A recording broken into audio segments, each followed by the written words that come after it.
The word yoga means union. Union means whether you are aware of it or you're not aware of it, right now you're happening here as a part of everything else. What the trees exhale, you're inhaling, what you exhale, the trees are inhaling. Not just on the level of respiration, on all levels this is happening. What you think as myself is just a psychological boundary that you have set up. So yoga means consciously obliterating the boundaries of your individuality. So if you sit here, if you experience everything around you as myself, this is yoga. If you experienced all this as myself, do you need morality? Be good to people, don't harm them, don't do this, don't do that, would it be necessary? No. Did anybody teach you out of these 5 fingers, this is a small finger, don't cut it off? Is there a morality needed like that? Anything that you feel is a part of yourself, with that you don't need any values, ethics, morals, nothing, because it's a part of you. This is what yoga means. You experience everything as a part of you. When somebody experiences the whole universe as a part of himself, then we say he is a yogi. Charles Darwin said that you evolved out of a monkey. You were a monkey, then you became a man. Some of the genetic scientists are saying this, that the difference, the DNA difference between a chimpanzee and you is only 1.23%. So in that sense, physiologically you're only 1.23% away from a chimpanzee. Not a big difference, isn't it? A shade. It's just a shade of difference. But in terms of intelligence and awareness, you are worlds apart from a chimpanzee. So your problem is just this, you have an intelligence for which you don't have a stable enough platform, and that's why yoga. To create a stable platform so that your intelligence works for you. Right now, you may call it so many things, so many exotic names have come up. Stress, tension, anxiety, depression, madness, all kinds of things. All this essentially what it means is, your intelligence has turned against you, that's all. You can give any number of reasons, but essentially, your intelligence has turned against you. If your intelligence was working for you, would you create blissfulness or misery? Bliss. This is all. Why your intelligence has turned against you? There's no stable enough base. So the entire yogic system is about this, that you create a stable base so that your intelligence works for you. If your intelligence turns against you, no power in the universe is going to save you, you are a done thing. If you become what you make up, unfortunate, isn't it? Yeah. Your thoughts belong to you or you belong to the thoughts, you must make up your mind. They can be dangerous, those thoughts. They're not dangerous, they're fantastic. Only thing is, fantastic things mishandled can kill you. A car can kill you, isn't it? It's a wonderful thing, an automobile. It's made our lives. If you handle it irresponsibly, it kills you. Every possibility is like this. Every possibility, if you do not harness it, it becomes a problem. So the same goes for your cerebral capability. If you do not harness it, it's a serious problem. It's taking away 80% of the human beings are simply suffering. They don't need any outside help. They're on self-help. To understand, when I say I'm thinking this, another word, another way of saying it is, I'm making up this, I'm making up that. You can make up whatever you want, as long as you enjoy it. To transform your life, you want to do it in 2 minutes. So is that what your life is worth? So if your life is worthwhile, is it not important that you invest a certain amount of time and energy rather than looking for this stupid stuff of one mantra with which I will transform my life? It will not happen like that. That's the reason why most people have remained the way they have remained, because they've not invested in their well-being. So it's a serious long-term investment. It is not long-term. I would say, if I ask you, is your life worthwhile enough to invest 30 to 32 hours of focused time to bring some basic transformation within you?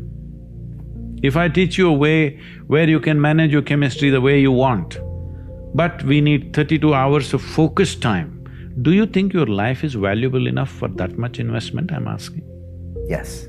Then you must invest, that's what is called in an engineering program. It's 32 hours of focused time. We can format it in different ways, but that much investment has to go in. See, all human experience comes from within, isn't it?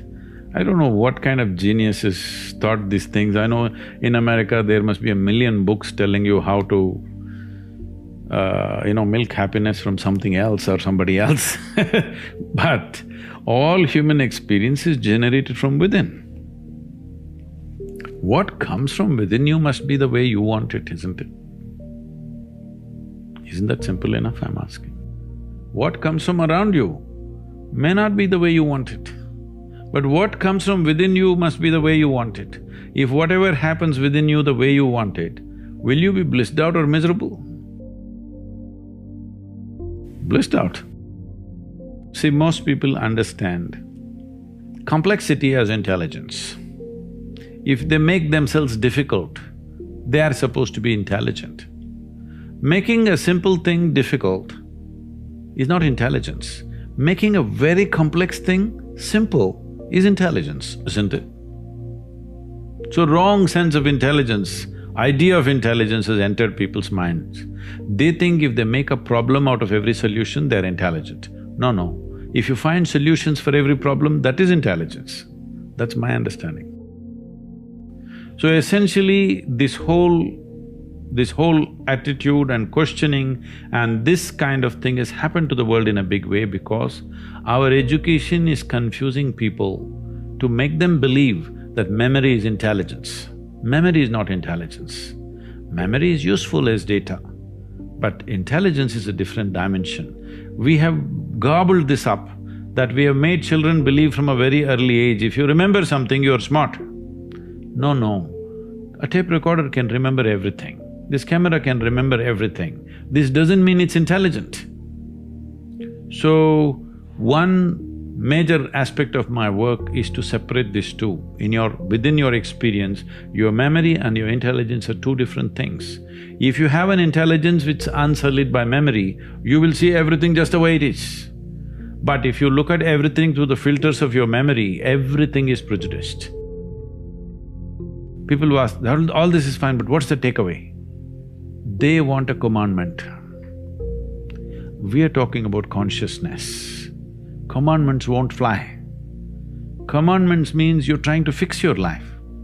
Consciousness means you want to liberate your life. My intention is you must liberate your life.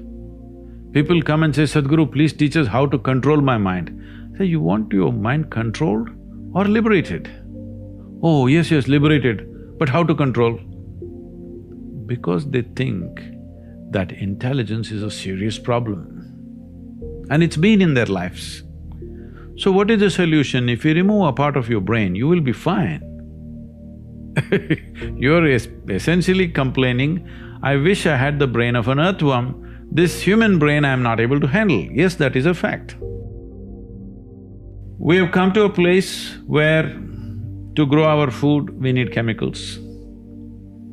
To be healthful, we need chemicals. Today, 70% of the population is on prescription medication of some sort. To be peaceful, we need chemicals. To be joyful, we need chemicals. To be ecstatic, of course, you have ecstasy. So we are going towards chemicals in a huge way. The water that you drink is full of chemicals, the air that you breathe is like that, and the food that you eat is like that. So if 90% of humanity goes into chemical consumption, consciously or unconsciously, if they consume a lot of it, the next generation that we produce will be of a lesser quality than who we are. That's a crime against humanity.